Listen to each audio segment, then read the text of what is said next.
José Walter Gallardo Román nació en Piñas, provincia del Oro, el 16 de marzo de 1935. Su padre, don Araldo Gallardo Añasco, intelectual y poeta con 2 libros a su haber. Su madre, la señora Carmela Román Feijó. Se educó en la Escuela Fiscal González Suárez de Piñas y en el Colegio Montúfar de la ciudad de Quito. Su pasión por la milicia lo lleva al Colegio Militar Eloy Alfaro. Fue brigadier mayor, graduado de subteniente de infantería en 1960 con la primera antigüedad de su promoción. Fue profesor instructor del Colegio Militar Eloy Alfaro y de la Escuela Naval Militar Morán Valverde, además de comandante del Centro de Instrucción de Selva, jefe de la sección de infantería de la Escuela de Tropa, profesor de la Escuela de Perfeccionamiento, profesor de la Academia de Guerra, subdirector de la Escuela y Colegio Militar Eloy Alfaro, comandante general del Ejército. Durante la Guerra del Cenepa fue ministro de Defensa en el gobierno del arquitecto Sixto Durán Ballén. Además, fue candidato a la presidencia de la República por el movimiento Alianza Nacional y fue parte del Ministerio de Defensa durante el proceso de la firma de la paz, esto en el gobierno de Yamil Maguad, presidente de la Sociedad Bolivariana del Ecuador y subdirector de la Academia Nacional de Historia Militar. El general José Gallardo, hombre de una filosofía única, defensor de la patria, tiene tanto que decir, tantas emociones, tanto tiempo que ha pasado, y así poder preguntarnos, ¿qué pasó con José Gallardo Román en su segunda parte? General, en 1992 usted es nombrado ministro de Defensa por el expresidente Durán Ballén. ¿Usted ya tenía idea de lo que vendría en la guerra del Cenepa? No. Yo estaba preparándome, era comandante general del ejército, como terminaba el gobierno del doctor Borja, estaba preparándome para trabajar, retirarme y trabajar. Ahí me llama el presidente Durán Ballén y me propone que sea jefe del comando conjunto. Le dije, presidente, solo podría ser por 6 meses, que ya se termina mi carrera militar. Eran 2 años de general de ejército. Entonces el presidente me dijo, entonces sea mi ministro de Defensa. Gracias. ¿Sí estaba de pasivo? No, era todavía el comandante general del ejército y el arquitecto estaba recién electo, era presidente electo. Y cuéntenos, ¿cómo surgió todo ese conflicto del Cenepa? ¿Cómo lo vivió usted? Claro. Algo que muchas personas no sabemos. Fue una sorpresa total porque habían buenas relaciones con el Perú.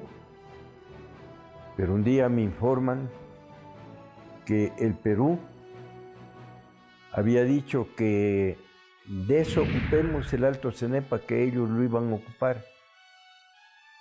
Ellos se habían apoderado de todo el valle casi, en su totalidad, del río Cenepe. Solo quedaba ese pedacito del Alto Cenepa, donde estaban las tropas ecuatorianas. Yo siempre dije, nunca más ningún país va a ultrajarlo al Ecuador. Esa era mi convicción y para eso preparé desde cadete a los cadetes menos antiguos y después como oficial.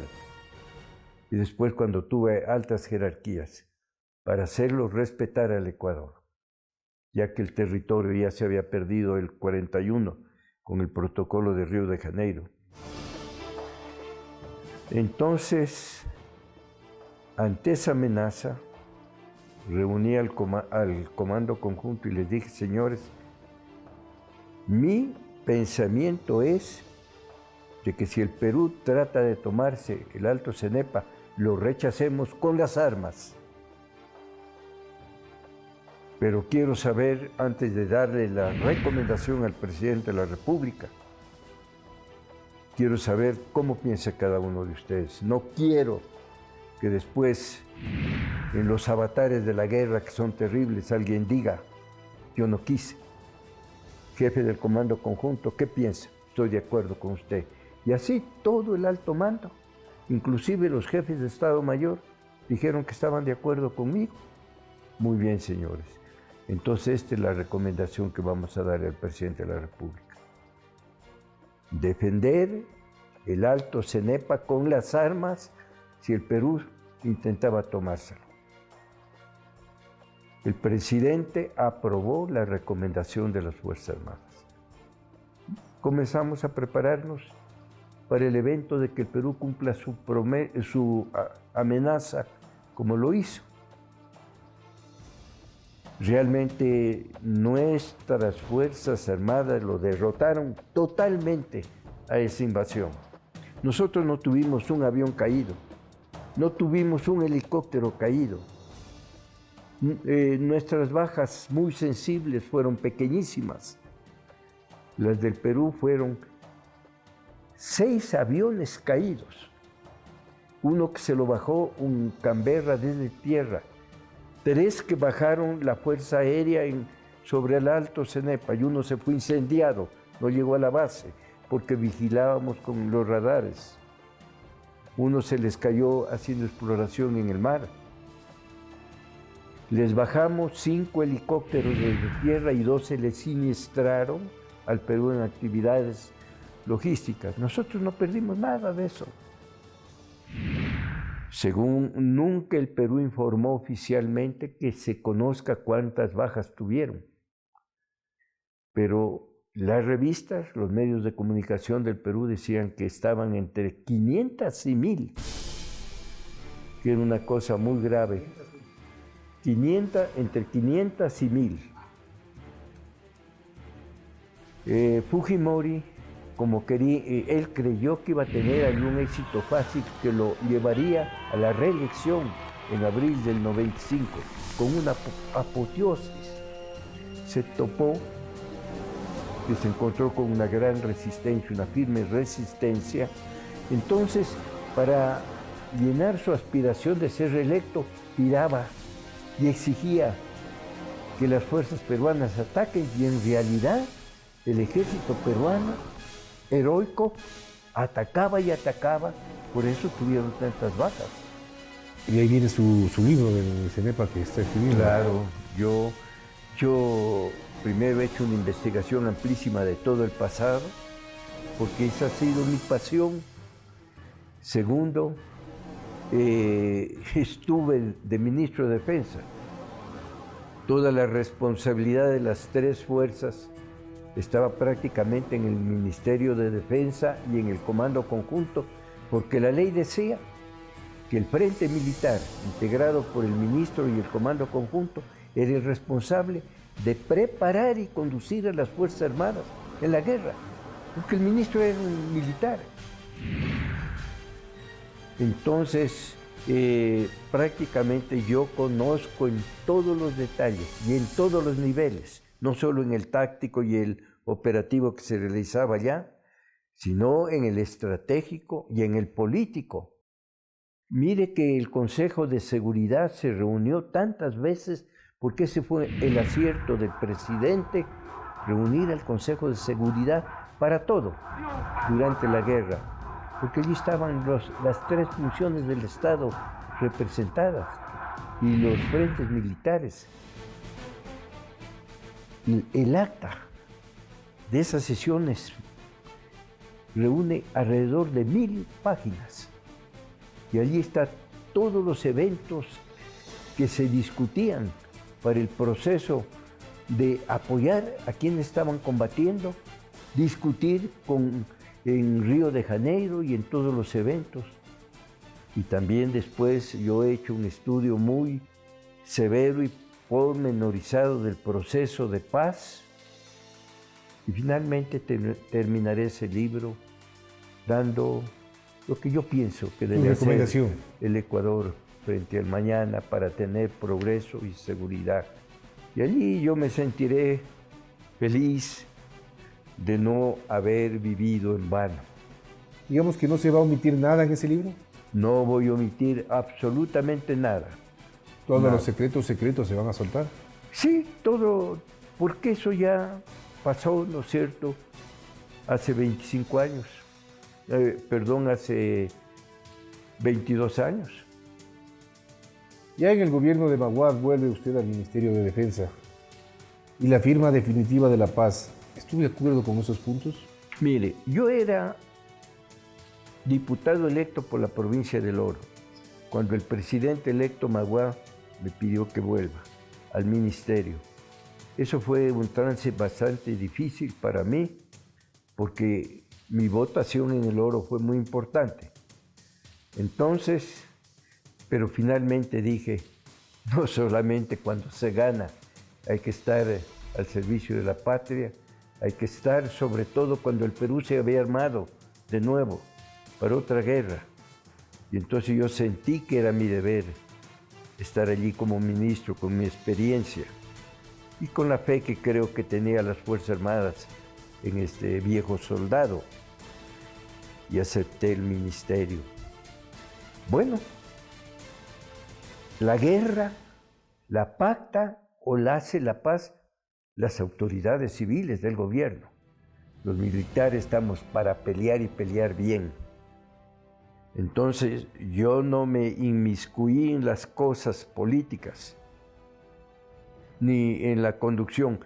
Lo que sí, insistimos en que el Ecuador tenga salida al río Amazonas Marañón en forma libre, perpetua y gratuita.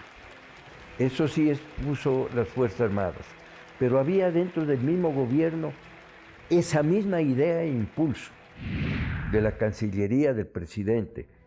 Y también nos preocupaba el problema de los límites marítimos, pero la Cancillería nos dijo, nunca ha estado en duda el Golfo de Guayaquil. En los tratados del 52 y 54 hechos con Perú y Chile, ¿no? Sobre el mar territorial está clarísimo esos límites. Mejor no los topemos. Muy bien. Entonces, de resto, nosotros no nos inmiscuimos, pero debo decirle que yo tenía la esperanza de que los garantes del protocolo de Río de Janeiro tuvieran un poco de sensibilidad con este país que había sido despojado de toda la parte norte del río Marañón Amazonas. Pero no lo hicieron. Y esa fue la razón de que cuando leyeron pues lo que habían acordado, yo no pude contener unas lágrimas de pena y coraje.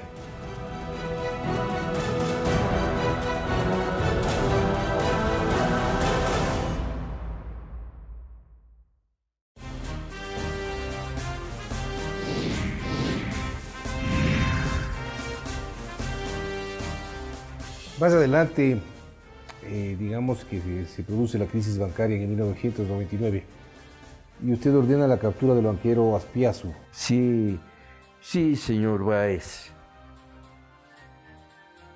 El banquero Aspiazu se sabía que había mandado una gran cantidad de dinero a las Islas Caimán, dinero del Ecuador, porque primero facilitó que depositen, invitó a que depositen en el Banco del Progreso, engañando a la gente. Después cerró el banco cuando él quiso. Dejó de pagar el 1% a la circulación de capitales. Y finalmente en Guayaquil alentó una protesta que era regionalista. Esas cosas dividen a nuestra patria.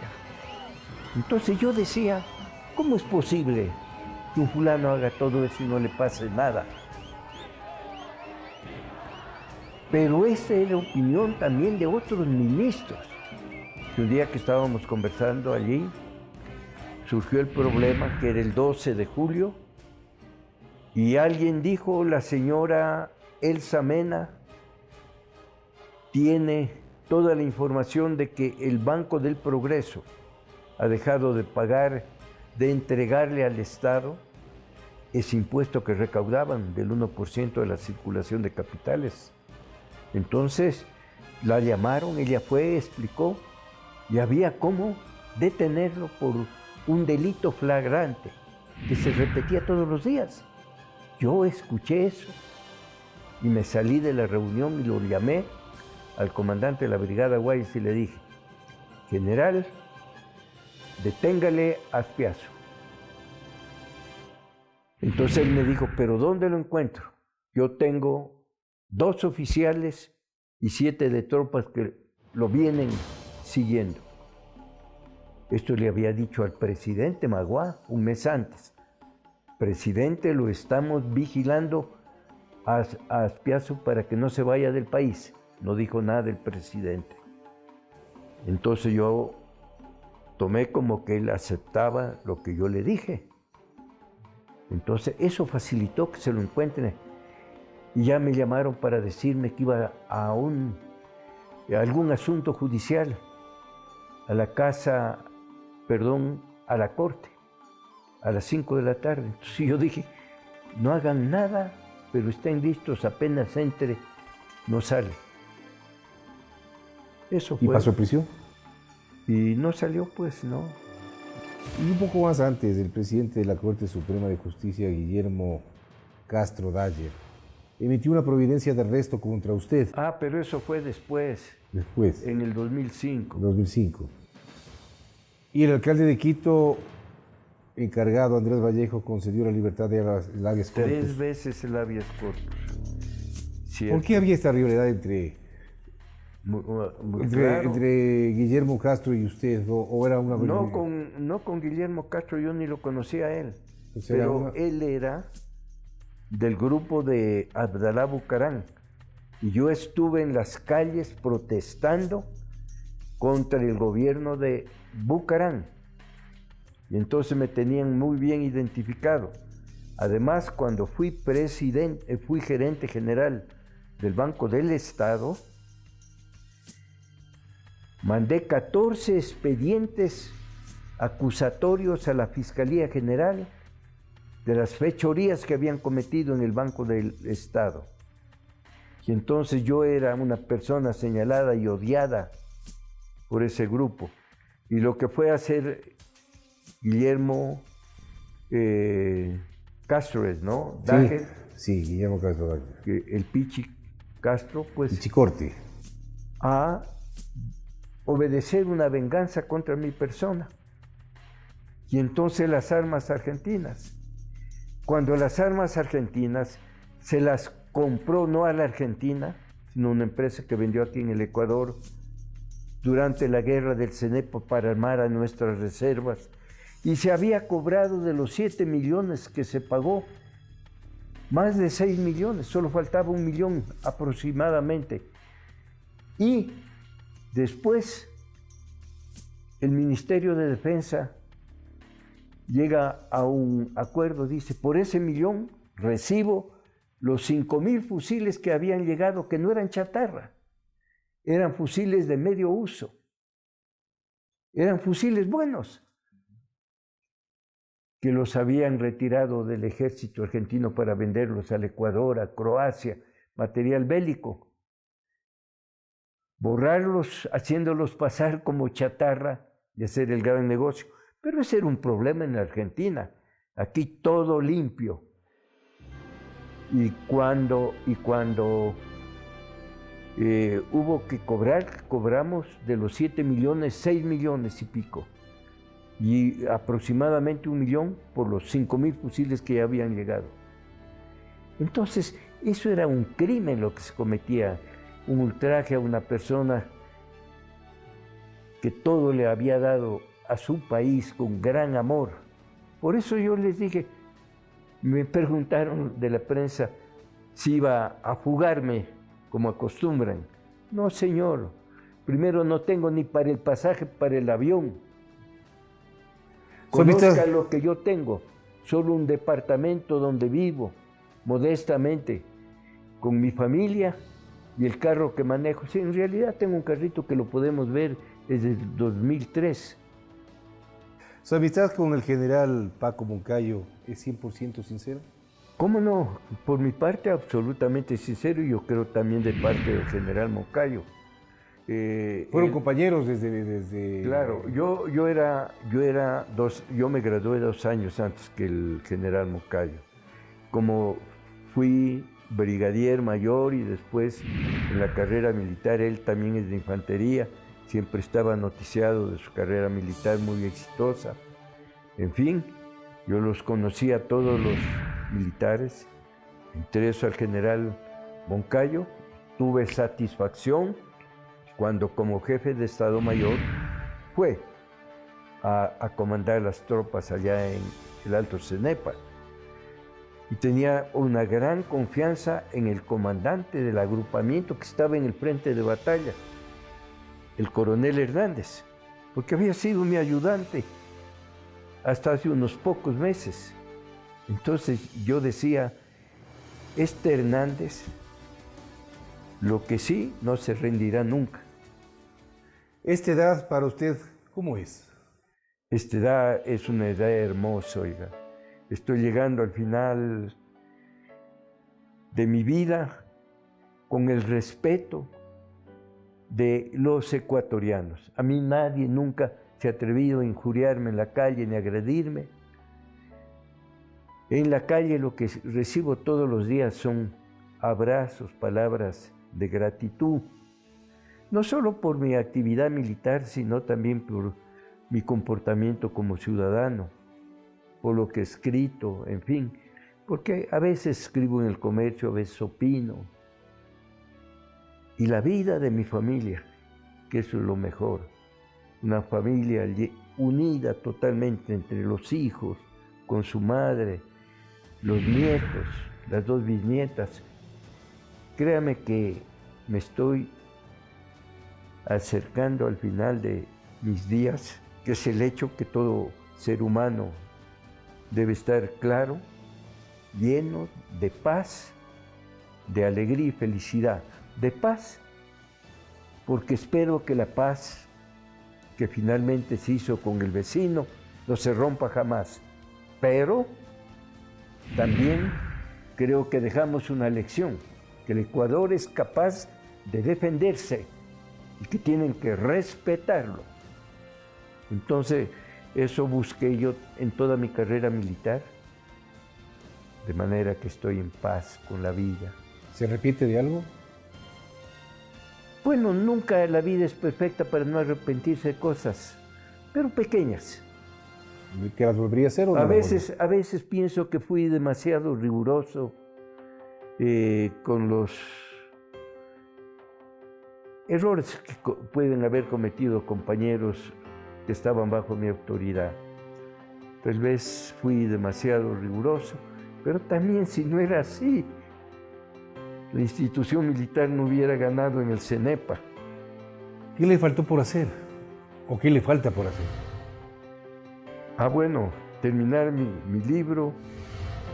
Después, yo creo que he tenido una vida muy, muy interesante en sus detalles, porque yo fui un poco rebelde en la vida militar. Yo rebelde contra la autoridad militar. Todos mis superiores deben recordarme más bien con afecto. Pero siempre hay 2 o 3 que no están correctos. Y allí hay que pararse. Y siempre me paré.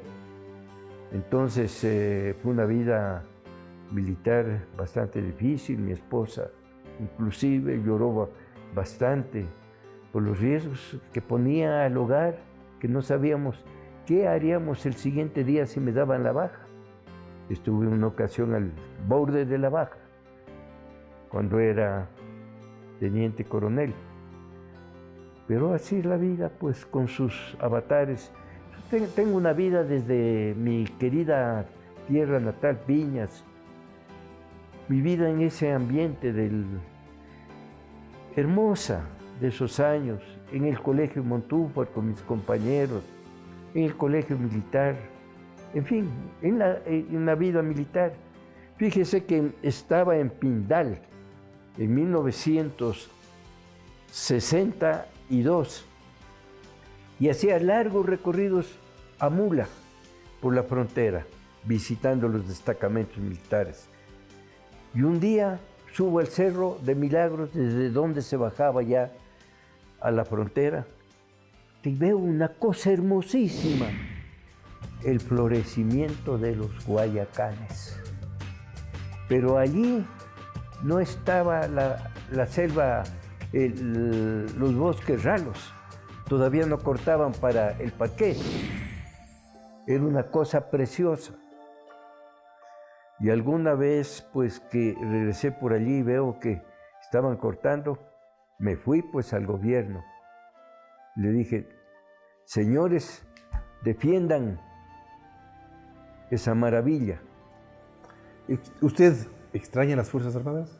Las extraño. Aunque usted no lo crea, a veces me suena hasta ahora la corneta en la noche cuando estoy durmiendo. Y digo, pucha, estoy ya